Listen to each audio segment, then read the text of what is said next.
from WDTN, the station that's working for you. This is 2 News at 11. The water keeps coming up, building up on some, like some Titanic stuff. You can see the water coming up. Flooding continuing tonight across the Carolinas from Tropical Depression Florence, and several water rescues already underway. We're tracking the latest movements of the storm and when the rain will impact the Miami Valley. Plus, one person shot and killed in an apartment complex in Springfield, why police still don't have anyone in custody. Good evening, I'm Adam Reif. We focus tonight on Tropical Depression Florence, still hovering over the Carolinas and relentlessly pounding millions of people. At least 18 are now dead. The death toll does continue to rise. As the rain subsides in some areas, the floodwater rises in others. Here's a live look at Myrtle Beach this evening. You can see lightning and rain continuing to hit the area, and the wind is shaking this camera. People have been warned to evacuate, but others did stay around. And we are getting word that many roads to Myrtle Beach and other areas on the coast are closed. Some people have been stranded, and rescuers are working to get to those areas. Storm Team 2 meteorologist Melissa Barrington has been tracking the movements of Florence and has the latest on when it could impact the Miami Valley. And we have already seen some impacts from Florence during the day today, and that was just in the form of clouds. However, later tonight and tomorrow, we're expecting to see some rain. As we look at Live Doppler 2 HD, for the most part, we are quiet right now across the Miami Valley. But here's a look at Florence, and you can see here some of the outer edges are starting to work their way in, crossing over the Ohio River, and our southeastern and eastern counties will be affected first by Florence as it continues its northward track. Florence is moving to the north right now at about 10 miles an hour. As we go through the day on Monday, it'll continue to work its way north and then eventually curve northeast and move into the mid-Atlantic states and then eventually into parts of New England. But tomorrow we could be dealing with a little bit of rain from it. Right now, though, everything is still quiet, but everybody will see clouds impacted from Florence for tomorrow. Some areas, like in our western counties, may not see very much rainfall. The further east you live, the better chances are of seeing rain. So tomorrow morning at the bus stop, 70 degrees, 75 at 3 o'clock, and we'll see some periods of showers. Coming up, we'll have a complete look at your complete Storm Team 2 forecast. In the East Coast, power is slowly returning to some areas, but still more than 500,000 people are without power, thousands remaining in shelters as rescuers work quickly to help people in need. The flooding is expected to continue for days. Jay Gray continuing our coverage of Florence. The winds may have eased a bit, but the rain has not, as the attack from Florence continues. This storm has never been more dangerous than it is right now. More than a dozen have died in the storm. The latest victim, a 3-month-old, killed when a tree fell on his home. Close to 1 million are without power. In some areas, there's already more than 2.5 feet of water rushing into homes and businesses, with more on the way. And this is a first-hand look at the damage here in Wilmington. You can see this giant oak tree pulled from the ground, thrown across the street. It's pulled down power lines. It's crushed a car here. This is the kind of scene playing out across the Carolinas right now. High water rescues continue, some pulled to safety by Coast Guard choppers, others scooped from the rising waters by boat. The water started coming to the house, so we went up in the attic and we stayed up there for a little while, and then we prayed for it to get daylight. And like so many here, for a way out.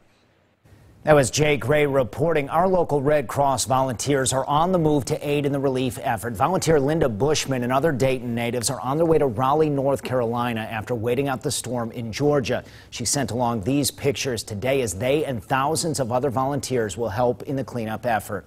The Red Cross already on the ground working to help in the aftermath of the storm. If you're interested in supporting them, you can go to our website, WDTN.com, click on the Red Cross button on the right side of the main page, and you can make a financial donation. One person was shot and killed overnight at an apartment complex in Springfield. Officials telling us that shooting happened around 12:30 this morning at the Ronez Manor Apartments. Springfield police are still investigating, but so far no suspects are in custody. 2 News reporter Kristen Eskow reports after speaking with neighbors in this developing story.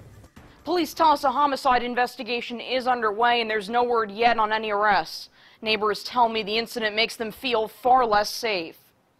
My door was closed and all I heard was a bunch of screaming. Neighbors say that screaming came after several gunshots were fired at the Ronez Manor Apartments around 12:30 early Sunday morning. A woman named Jasmine, who asked us not to share her last name or show her face on camera, says she woke up to the sound of 4 gunshots. Moments later, she ran outside, found a male victim lying on the ground, and called 911. They told us to go get clothing out of my house to put on the wounds of the victim. I ran in, I grabbed my sweatshirt and one of my t-shirts to put on his wounds. Jasmine says 2 other females also tried to help, one of whom was screaming and crying. She says first responders arrived moments later, but the victim couldn't be revived.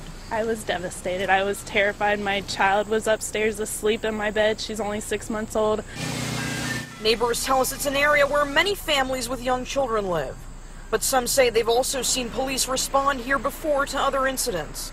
Danielle Merrill, who has an infant son, says she's considering moving, but for now will be more cautious. Make sure the doors are locked and the windows, and then make sure I'm trying to save up to get out of here. I'm ready to be out of here. Police have not yet released any information on possible suspects. We're still waiting to hear back from the Clark County Coroner's Office regarding the identity of the victim. Kristen Escow, 2 News, working for you. A couple of Crime Stoppers stories to pass along tonight. Dayton police responded to the Circle K on Schroyer Road at about 4:30 a.m. this morning for an armed robbery. The police report says the suspect was armed and stole cash and the entire cash register. No word on if that suspect has been identified yet. Police are also looking for a suspect who they say broke into a restaurant Saturday. They were called to the Church's Chicken on North Gettysburg Avenue after the manager found somebody had broken in via a drive-through window. Reports say cash registers and a safe were opened. An unknown amount of cash was stolen. If you have any information about these incidents, call Crime Stoppers at 222-STOP. It could mean a cash reward if your tip leads to an arrest. And remember, all calls and tips are anonymous. Still ahead, the federal government will now be the focus as cleanup efforts from Tropical Depression Florence kick in. What the president is now saying about the relief effort in the Carolinas. And honoring first responders, how many motorcyclists turned out to support emergency service personnel at a rally in Troy today.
FEMA, the Federal Emergency Management Agency, is promising Florence victims it will be there every step of the way when the rebuilding begins.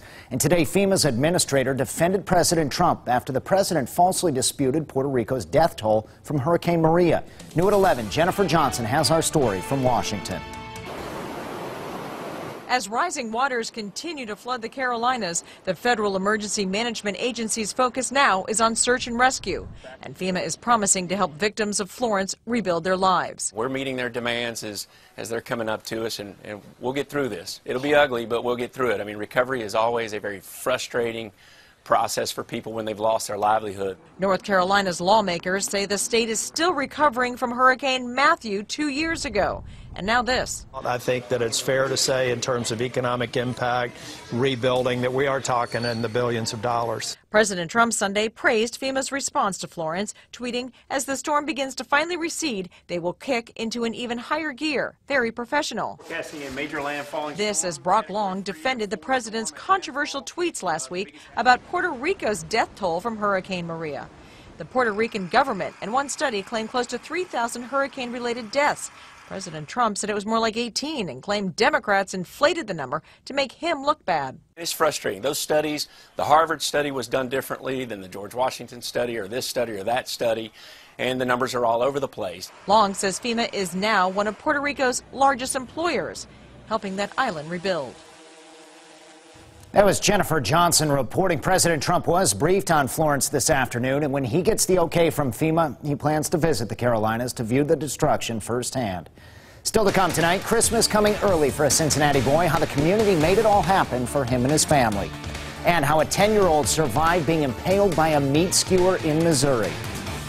Remnants of Florence are moving into the Ohio Valley. Will the rain impact your morning commute? Details in your Storm Team 2 forecast after the break.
A motorcycle ride to remember those killed in the 9/11 terror attacks is an example of what's working in the Miami Valley. The Never Forget 9/11 ride and drive was held as a way to honor the patriotism shown on that tragic day. Organized by United We Stand for America, the ride featured about 1,000 motorcycles taking a ride through the small towns near Dayton, including Tip City, West Milton, and Huber Heights. That route was led by local fire trucks, who were followed by funeral cars draped in American flags as a way to honor and remember our fallen. You know, our country has lost its way. If we do not honor and respect our first responders and our military, we will be a country that will go under one day. That's my feeling, and that's the way I believe, that if we do not honor these folks that serve our country, we will not be here one day, and we'll just be a weak country, and that's not what we're about. Other cities on the round included Riverside, Fairborn, Vandalia, Inglewood, Clayton, and Trotwood.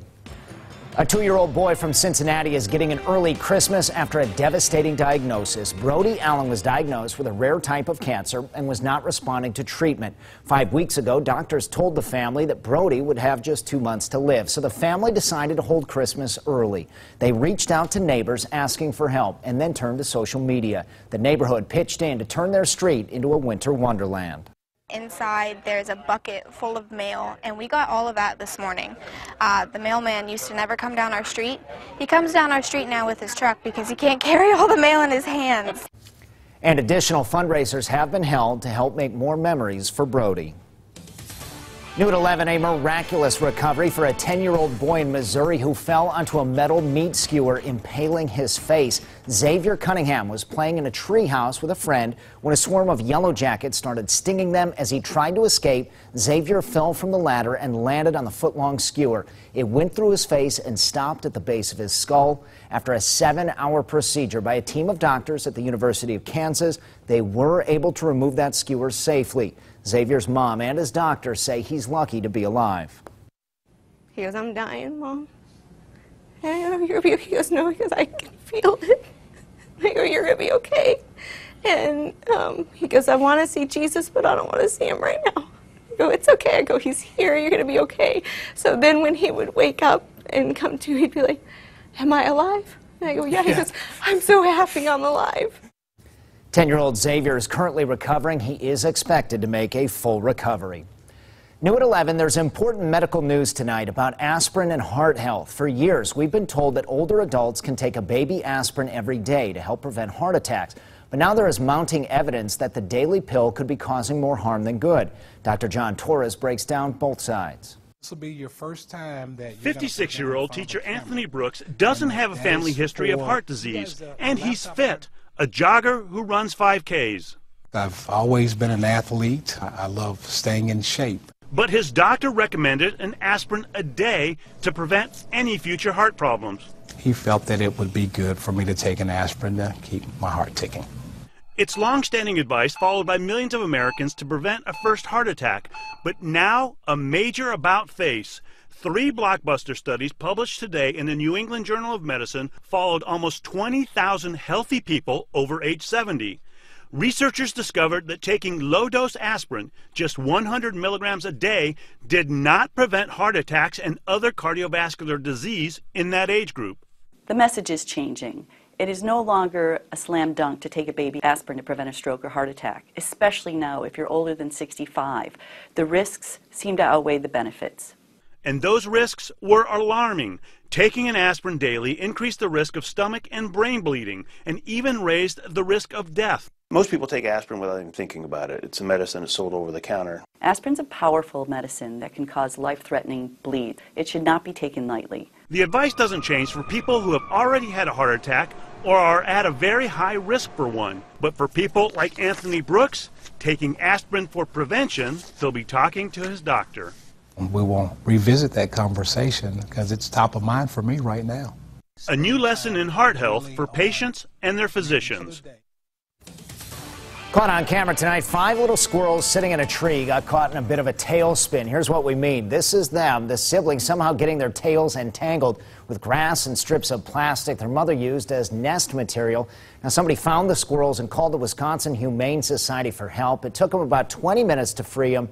Workers say they'll still need to be monitored for a few more days. Also caught on camera, the residents in the Carolinas not the only ones dealing with the flooding from Florence. Take a look at this new video. It shows a group of deer swimming through flooded waters. That's not a river, though. It's actually a backyard that the deer are swimming through.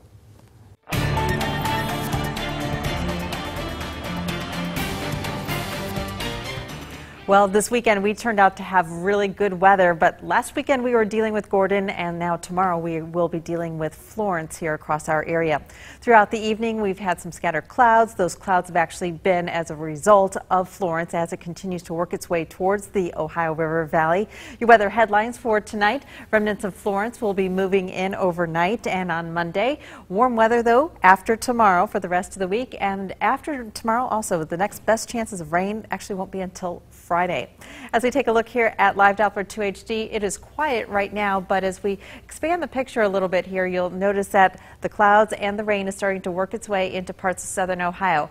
Most of this is very, very light. As Florence is trying to work its way into the Buckeye State, it is encountering drier air, and we are still breaking down an area of high pressure that gave us really nice weather over the weekend and blocked Florence from getting here any sooner. So it's trying to evaporate as it's working its way towards us, but you can see the rain across parts of Kentucky and across parts of West Virginia, and it's still raining right now in parts of North Carolina. That's where we're still seeing the heaviest of the downpours with this system. It is moving right now to the north at about 10 miles an hour. It's expected to move its way into parts of West Virginia, southeastern Ohio, and as it does so, then it'll work its way into the mid-Atlantic states tomorrow afternoon and then eventually back out to sea. So across parts of eastern Ohio, that is where we are going to see the heavier rain mounts develop. Around the Dayton area, we'll see lighter amounts of rain associated with this, and areas in our northwestern counties and our far western counties really may not see much in terms of rainfall. Generally, the rain tomorrow will be light across most of the areas. 72 right now in Fairborn, 76 in Moraine, and 75 in Vandalia. Weather checkers coming in with 75 in Beaver Creek and 71 right now in Eaton. In Dayton right now, 75 degrees, winds out the east at 7 miles an hour. Future tracks showing those clouds continuing to thicken. Everyone's going to be affected by clouds tomorrow, and they are going to be from what's left over of Florence. But you can see here our eastern viewing area, especially areas east of I-71, have the best chances of seeing rainfall for tomorrow. Humidity, though, that is still going to affect everybody, not only just tomorrow, but actually all the way through Thursday. We are going to continue to see high levels of humidity.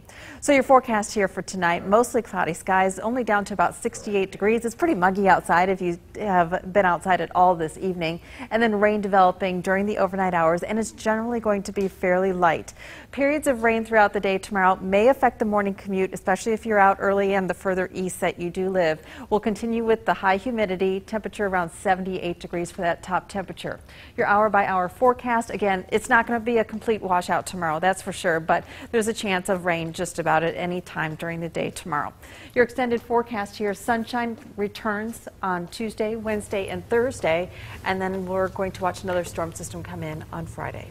We'll turn to Hutch in just a moment, but we saw the impact that Florence had in several college games either being moved up or canceled altogether. Yep. It's just moving so slowly, it's not getting out of the way yet. Right, but fortunately right now it is actually going to start speeding up as we go through tomorrow, because it's like moving 10 miles an hour, and it's going to get caught in the westerlies and eventually push out to sea. Fantastic. We need that, obviously, and so do they out east. Well, Hutch, NFL today, we got so close here. Yeah, well, across the NFL, I think the signs are going up. Help wanted, kickers apply, all ships accepted. Browns fans get another kick in the keister, and the winless streak continues.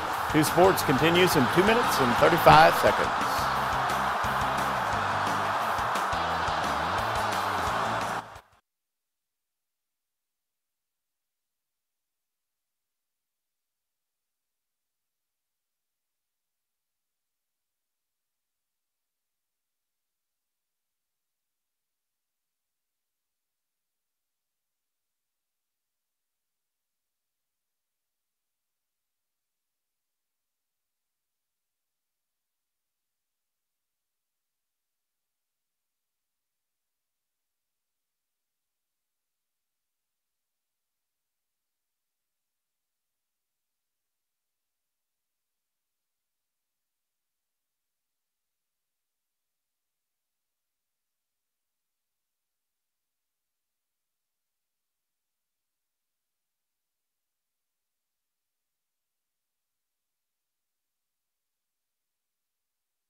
2 Sports, powered by Ford.